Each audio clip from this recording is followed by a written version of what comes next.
there's no kind of real rhyme or reason for how I paint. I just kind of go with what actually works at the time.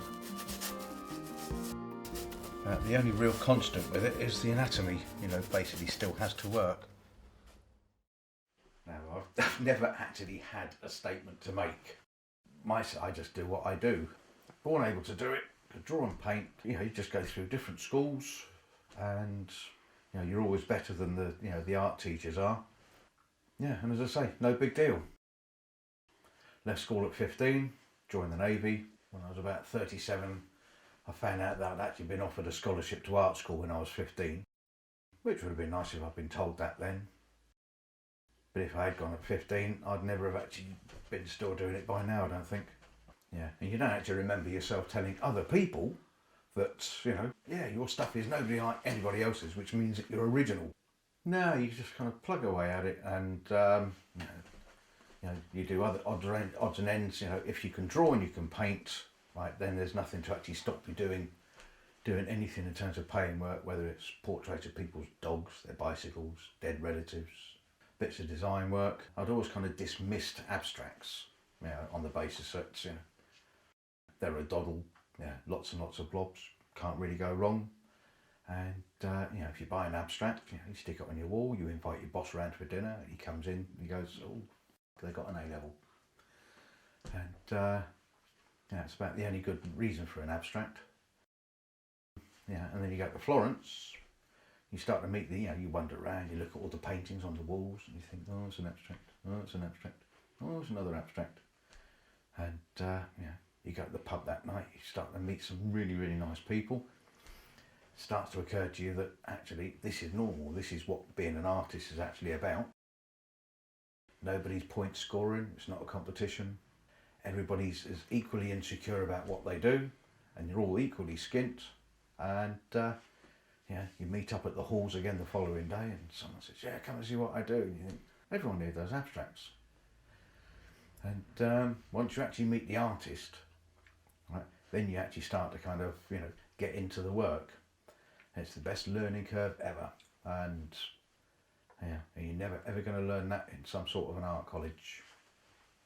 In terms of my own work, I only really use oils. You know, they're alive. You know, they let light go in and out of them. They're not dead like acrylics. I can work in pretty much anything. Pastels, watercolour pencils, watercolours as such, or which, you know, kind of watercolours everybody else thinks is watercolours, which are just a tiny little time span for those wishy-washy, blobby Victorian things, because they didn't have cameras. Indian inks, you know, basically anything that's miscible with water is a watercolour. What most people don't realise is that there's no rules, you know. Don't eat anything that's going to poison you, and don't cut your own wrists. Yeah, seems fairly simple to me. Yeah, never use anything other than oils. They're forgiving, they're flexible, they're easy. The chemistry is as basic as you can possibly get. You know, it's oil and grit. Most of the stuff that I do is just kind of straight out of my head. And that's it. You know, it's there. I can look at a white canvas. I can actually see something in my head and transfer it to the white canvas. I can make it move around. It's a little trick that I kind of taught myself where I kind of walk up to the canvas, stand close enough so I can't see anything out and around the edges of it. And you know, and then the image in my head, transfer it to the canvas, and I can come back days later, look at the canvas, and the image that I had in my head is still there. And if I want to turn it around, I can actually see it moving. I can change its centre of gravity, can make it talk.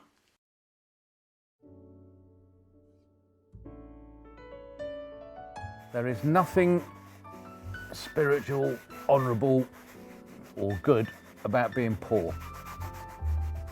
Yeah, it doesn't help your work, doesn't make any difference to the, you know, to the quality of your work, and there's just absolutely nothing to recommend it. What more can I say? I don't know anybody that actually likes being poor. I certainly don't know any artist that reckons that you know, lack of money helps their work. It doesn't focus you on anything other than where your rent's coming from and the food's going to come from.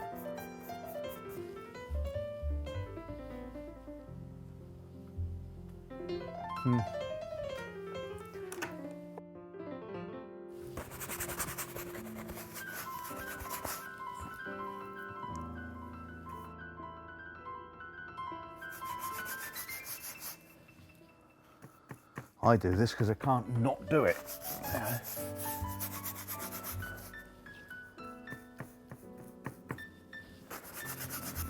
No great thinker. I don't have conversations with myself.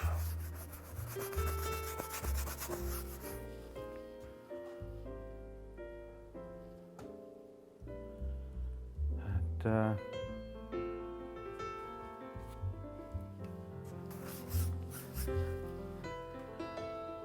you just can't stay away from the studio.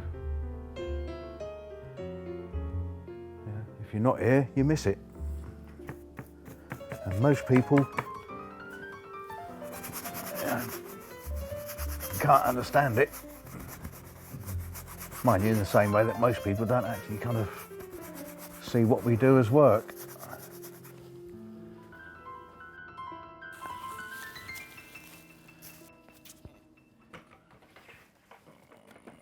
She's the latest. You know, no working drawings, just kind of sketched her in with a skinny flat brush to start with. Took about a week. So all of this lot here is all kind of sketched in and left like that. Okay, and then just that. And the fingers, right, and instead of having kind of metal fingertips, I've actually painted feathers and, you know, and painted them tied on. Most of the stuff that I do is just kind of straight out of my head. No heroes, no influences. You just can't stay away from the studio.